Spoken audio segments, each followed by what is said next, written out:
로마 역사에 획을 그은 아주 유명한 전투가 있거든요. 악티움이라고. 혹시 여러분 들어보셨는지 모르겠습니다. 옥타비아누스라는 사람과 폼페이우스가 이제 결전을 벌인 거거든요. 이 옥타비아누스는 줄리우스 시저의 양자였어요. 그런데 신참내기고 전쟁 경험도 없고 굉장히 소극적이고 수줍음도 많고 별로 능력도 없어 보였던 사람이었거든요. 근데 반면에 폼페이우스는 누구하고 손을 잡았냐면 클레오파트라랑 손을 잡은 거예요. 그러니까 당연히 전면전을 붙었을 때 클레오파트라 쪽이 이길 줄 알았던 거거든요. 그런데 뜻밖에도 그 신참내기 어리숙해 보였던 그 옥타비아누스가 승리하는 거예요. 그래서 로마가 공화정에서 이제 제국으로 바뀌어요. 그래서 옥타비아누스는 이 전쟁의 한 번 승리로 인해 가지고 로마의 초대 황제가 이제 되는 거거든요. 그러면서 이름이 바뀌어요. 옥타비아누스가 아니고 아우구스투스로 이제 바뀌는 거예요.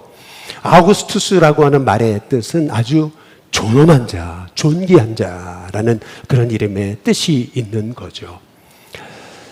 우리는 인생의 고난이 왔을 때 단순히 그 고난에 집중하다 보니 그 고난 속에 하나님의 계획이 있다는 걸 잘 모르는 거거든요. 경험도 없고 그리고 이길 힘도 없는 것처럼 보여서 우리는 낙담할 때가 있어요. 그러나 하나님의 사람에게, 성령의 사람에게도 고난은 있다. 그러나 하나님이 함께 하시기 때문에 그 고난이 복이 되게 될 줄로 믿습니다. 이 악팀 전쟁을 통해서 오히려 옥타비아누스가 로마의 황제가 된 것처럼 실은 성령의 사람은 고난을 통해서 더 하나님의 복을 깨닫게 이제 되는 것이거든요. 오히려 다 엎드려서 오늘 장로님 기도처럼 잠잠하고 하나님의 때를 기다리다 보면 결국 하나님의 역사를 맛볼 수 있는 것이 성령의 사람, 진짜 리더인 것이거든요. 진짜 친구도 그렇고 진짜 신앙인도 어려울 때 나타나는 거예요. 진가가 드러나는 거거든요. 마찬가지로 진짜 성령의 사람도 어려워 보면 진짜 성령의 사람 맞구나. 진짜 하나님의 사람이구나 라고 하는 것을 이제 깨닫게 되는 것이거든요. 바울은요. 땅끝까지 이르러 내 증인이 되리라 하신 말씀에 따라 로마로 들어가기를 원했는데 드디어 가게 된 거예요. 드디어. 근데 문제는 죄수로 쇠고랑을 차고 죄수의 신분으로 배를 타고 사도 바울 로마로 들어가게 된 거예요. 한번 사진을 보여주시면 가이사랴에서 아드라무테노 배를 타고 출발한 배는요. 배를 갈아타요. 알렉산드리아 배를 타고 가다가 유라굴로라고 하는 엄청난 그 가을 계절풍 풍랑을 만나게 되는 거예요. 아주 그냥 배를 사로잡듯이 그렇게 열나흘 동안 해와 달도 보이지 않는 칠흑 같은 어둠 속에서 풍랑이 가득하니까 얼마나 절망적이었겠어요. 사도행전 23장 한번 11절에 보면은 바울이 가이사랴에서 배에 출발하기 전에 하나님이 주셨던 말씀이 뭐냐면 두려워하지 말라는 거였거든요. 너 반드시 가이사랴 앞에 가이사 앞에 선다.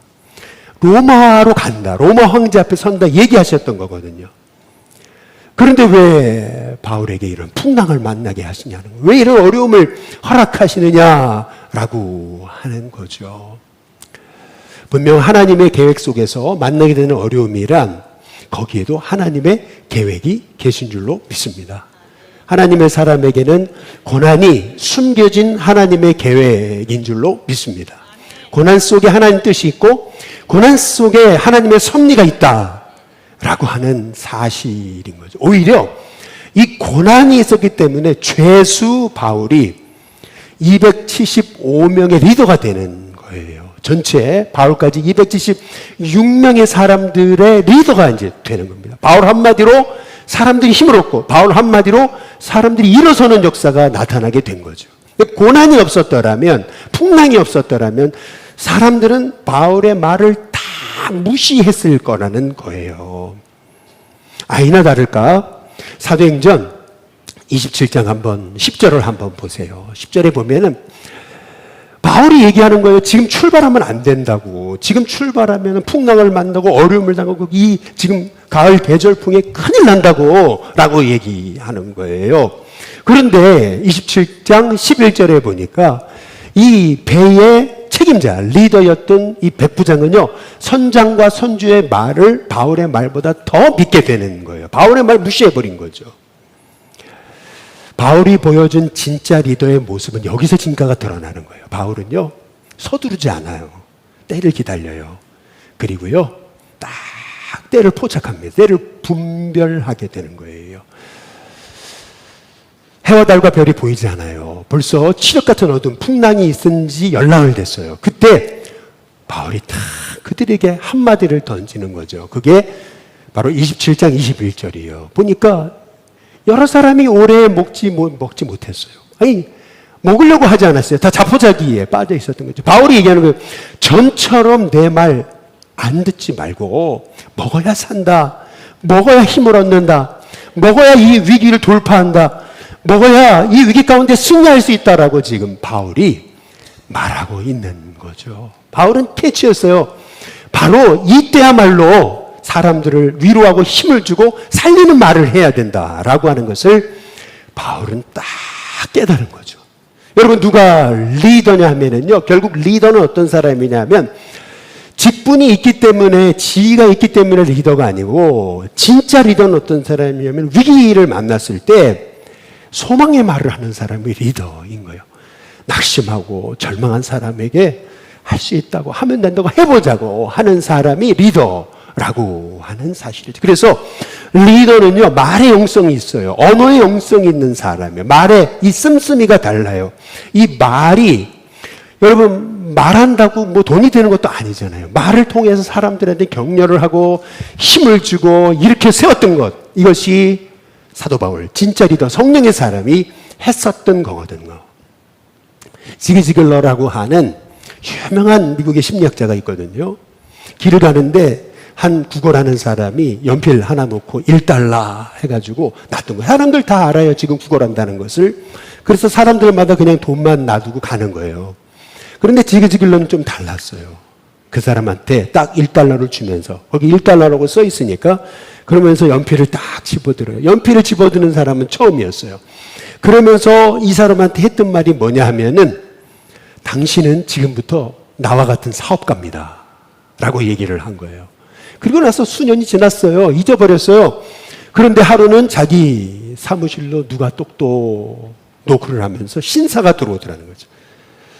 아니, 누구시냐고 그랬더니 기억 안 나냐고. 내가 그때 그 길가에서 구걸하던 내가 거지였다고. 사람들은 한 번도 나에게 사업가라고 얘기해 준 적이 없었다고. 근데 당신이 지나가면서 나한테 사업가라고 그러지 않았냐고. 나는 그 당시까지만 해도 나는 거지다라고 생각했는데, 당신의 그 말 한마디, 당신도 엄연한 이제 사업가입니다 라고 했던 그 말이 나를 살렸다. 그래서 내 인생이 이렇게 바뀌었다 라고 하는 거죠. 여러분, 진짜 리더는 어떤 사람이냐면요, 너무 서두르지 않아요. 그리고 때에 맞는 말을 해요. 낙심한 자에게 소망의 말을 하고 이렇게 세워요. 그래서 어둘수록 그의 말은 더욱 빛나는 거죠. 저와 여러분이 참된 성령의 사람, 참된 리더가 되시길 주님의 이름으로 축복합니다. 두 번째로, 오늘 말씀에 보면은 진짜 성령의 사람은 어떤 사람이냐 하면은 인생의 밤에 어두울수록, 힘들고 미래가 안 보이고 한참 내다볼 수 없을 때일수록 더 성령의 음성 받기 위해서 기도하는 사람이라는 걸 알 수 있어요. 오늘 27장 23절에 한번 보시면은 이렇게 말하고, 내가 속한 바 곧 내가 섬기는 하나님의 사자가 어젯밤에 내 곁에 서서 말했다 그러잖아요. 이 말의 의미가 뭡니까? 바울은요, 그 풍랑이 이는 바다 한가운데서 다들 낙심하고 절망하고 다들 이제 끝났다라고 생각될 때 바울은 엎드려 기도했다는 걸 알 수 있어요. 그 밤에, 인생의 고난의 밤에 기도했어요. 저는 우리 일신교회 성도님들이 힘들고 어려울수록 더 기도의 자리에 나가시기를 주님의 이름으로 축복합니다. 하나님의 음성을 들으면은요, 길을 찾을 수 있는 거거든요. 바울이 들었던 하나님의 음성 세 가지가 있는 거거든요. 첫 번째는 뭐냐면 24절에 보니까 같이 한번 읽어보겠습니다. 함께 했습니다. 시작. 예, 여기 두려워하지 말라. 한번 따라해 보겠습니다. 두려워하지 말라. 예, 여러분 하나님의 음성은 항상 우리에게 소망이 되는 줄로 믿습니다. 항상 낙심하고 절망할 때 두려워하지 마라. 너에게 사명이 있다. 너 여기서 안 죽어. 가이사 앞에 너 서게 될 거다. 여러분 기도하면 하나님은 우리에게 소망을 허락해 주시는 줄로 믿습니다. 그래서 기도해야 돼요. 기도하지 않으면은요, 우리가 아무리 목사이고 신앙생활을 오래 하고 아무리 연륜이 깊어도요, 결국 낙심할 수밖에 없어요. 그러나 엎드려 기도하면 하나님의 음성을 듣게 될 줄로 믿습니다. 그 하나님의 음성 첫 번째가 뭐냐면 두려워하지 말라는 거. 너 아직 사명이 있다는 거거든요. 그래서 사도행전 27장 22절에 보면은 생명 내가 지켜준다. 그러나 배는 파손된다. 그리고 26절에 보니까 반드시 너희들 한 섬에 걸릴 거다. 다 구출된다. 라고 말씀하고 계시는 거죠. 반드시 너희들 지켜줄게. 하나님이 바울에게 하신 음성이었거든요. 그 음성을 사람들에게 전하고 있는 거예요. 다시 말해 하나님의 음성을 들어야 우리는 하나님의 살아계심을 나타내게 될 줄로 믿습니다. 음성을 들어야 그래야 사람들에게 하나님의 말씀을 전하게 되는 거죠. 우리는 기도하지 않고도 하나님 이렇게 얘기했다 이제 말씀하거든요. 이건 아닌 거죠.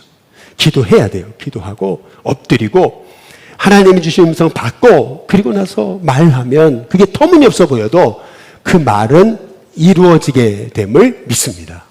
지금 열나흘 동안 해와 달과 별도 보이지 않고 나침반도 어떤 그런 시대에 칠흑 같은 어둠 속에서 풍랑만 계속 가득한데 여러분 바울은 지금 하나님이 주신 음성을 말하고 있는 거예요. 두려워하지 마라. 그리고 너희들 다 산다. 이 배는 파손될 건데 반드시 한 섬에 걸린다. 믿음의 말을 하고 있잖아요. 소망의 말을 하고 있잖아요.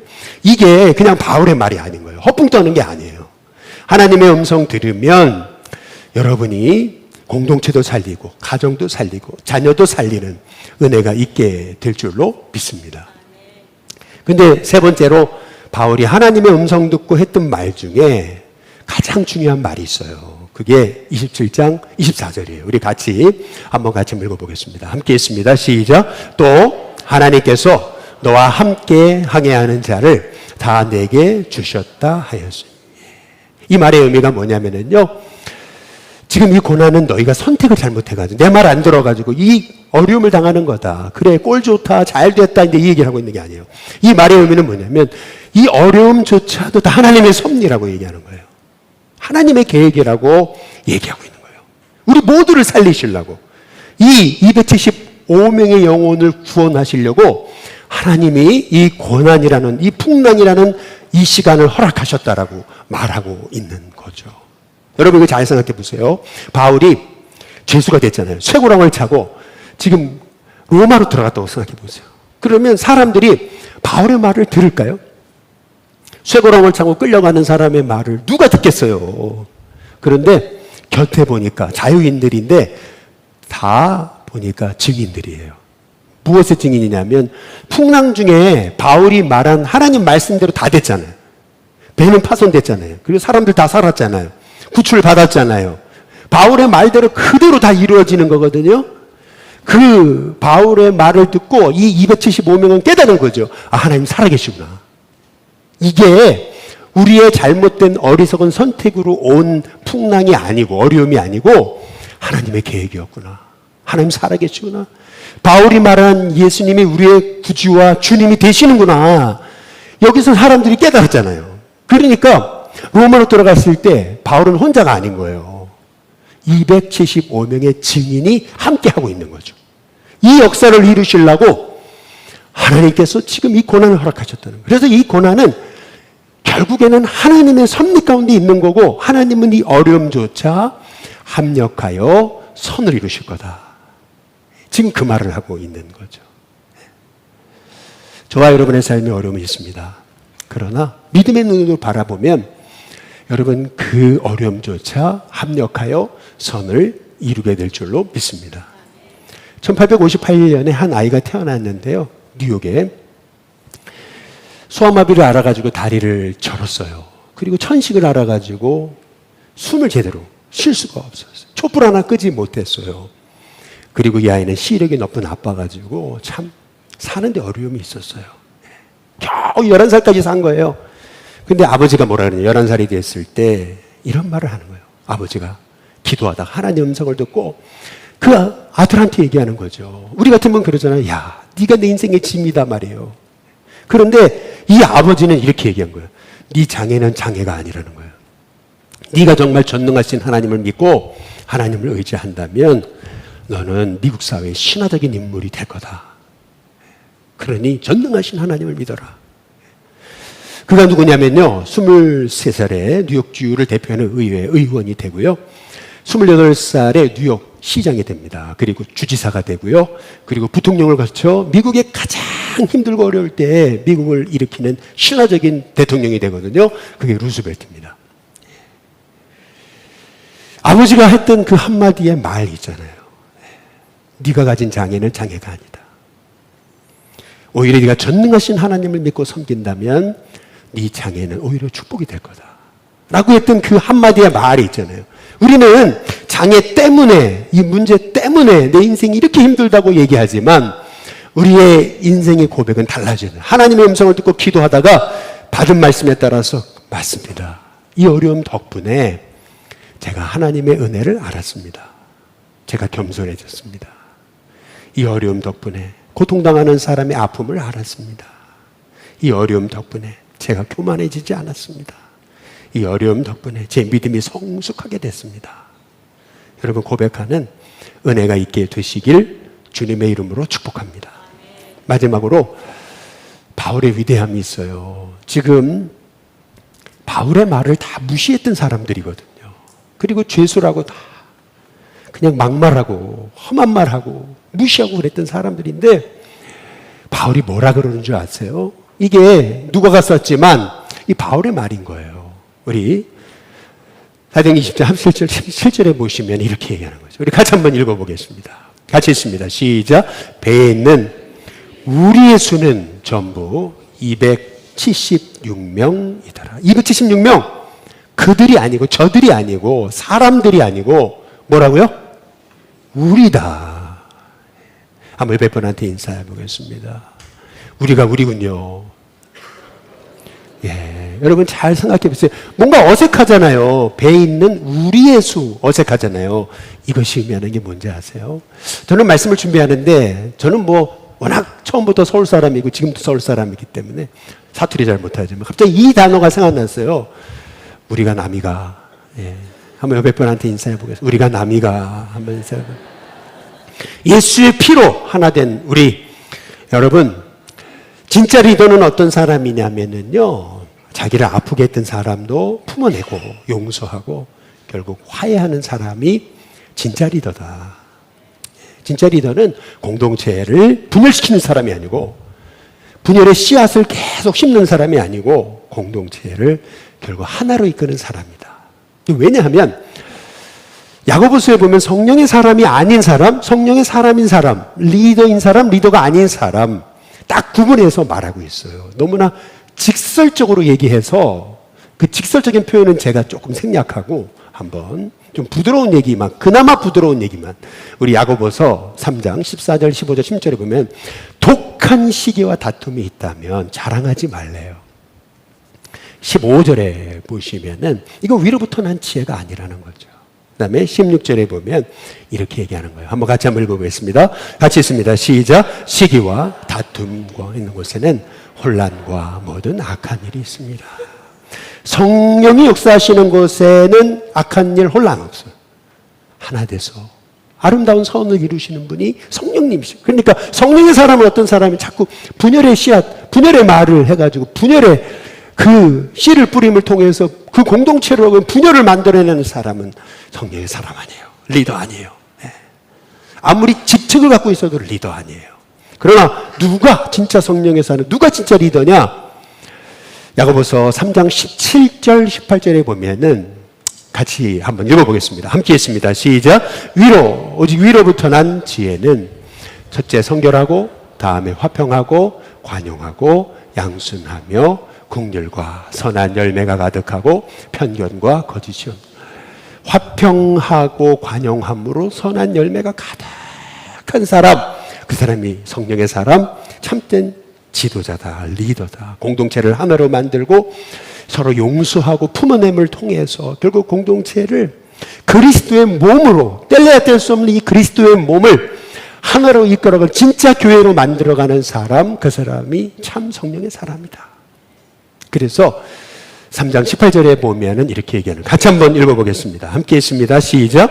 화평하게 하는 자들은 화평으로 심어 의의 열매를 거둔. 여러분, 사람은 심은 대로 거두는 거거든요. 불의의 씨앗을 심으면은, 여러분, 독한 시기를, 불평을 심으면, 다툼을 심으면, 그러면 혼란만 가득하는 거예요. 그러나 관용을 심고, 화평을 심고, 용서를 심고, 긍휼을 심으면 결국 의의 열매를 거두게 되는 거거든요. 이게 여러분 리더고 성령의 사람인 줄로 믿습니다. 여러분 그거 아세요? 미국 역사에 아주 치욕적인 게 하나 있어요. 그게 링컨 당시에 노예 해방을 이루긴 했지만 굉장히 여전히 혼란스러웠잖아요. 그래서 링컨이 딱 죽었을 때 어떤 일이 있었냐면요. 딱 이쪽 갈라져 가지고 뭐라 그랬냐면 그랬어요. 링컨 안 죽었다 그랬어요. 아니 이미 장례 치르고 묻었는데 안 죽었다 그래. 계속 안 죽었다. 링컨 안 죽었다. 그래가지고 어떻게 한 줄 아세요? 무덤을 파헤쳤어요. 그리고 사람들 다 보는 앞에서 여기 링컨의 모습을 보여줬어요. 그리고 다시 묻었어요. 근데 몇 년 후에 또 링컨 안 죽은 거다. 그 쇼한 거다. 그래서 어떻게 한 줄 아세요? 또 팠어요. 그래서 또 보여줬어요. 여러분 진짜 성령의 사람은 어떤 사람일까? 도단 안창호 선생이요. 우리나라의 이 거짓 문화를 없애기 위해서 이 얘기를 했다라요. 꿈에라도 거짓말하지 말자. 농담이라도 거짓말하지 말자. 죽는 한이 있더라도 거짓말하지 말자. 그렇게 얘기했다고 그러잖아요. 지금 사도 바울이 우리의 수가 276명이다 라고 얘기하는 것은 뭐냐면은 우리가 죽더라도 하나가 돼야 된다. 꿈에라도 그리고 농담이라도 여기에 불화를 심지 말자. 우리는 한 몸이다. 지금 바울이 선포하고 있는 거죠. 여러분 진짜 성령의 사람은 어떤 사람이냐면은 서두르지 않아요. 때를 기다려요. 그리고 분별하죠. 그리고 그 어려운 시기에 하나님의 음성을 듣고 하나님이 원하시는 말을 하는 거예요. 영혼을 살려내죠. 두려워하지 마라. 하나님 지켜주신다. 그리고 여기에다 하나님의 계획이 있고 다 우리를 구원하시려고 하시는 것이다. 그러니 우리는 하나다 라고 지금 말하고 있는 것을 볼 수가 있습니다. 말하기는 저와 여러분이 다 진짜 리더가 되고 진짜 성령의 사람이 돼서 저와 여러분을 통해 선한 열매가 가득히 넘쳐나는 여러분 가정과 자녀 일터 생업 만남 가운데 선한 열매가 가득하게 되는 화평을 심어서 의의 열매를 거두는 저와 여러분이 되시길 주님의 이름으로 축복합니다.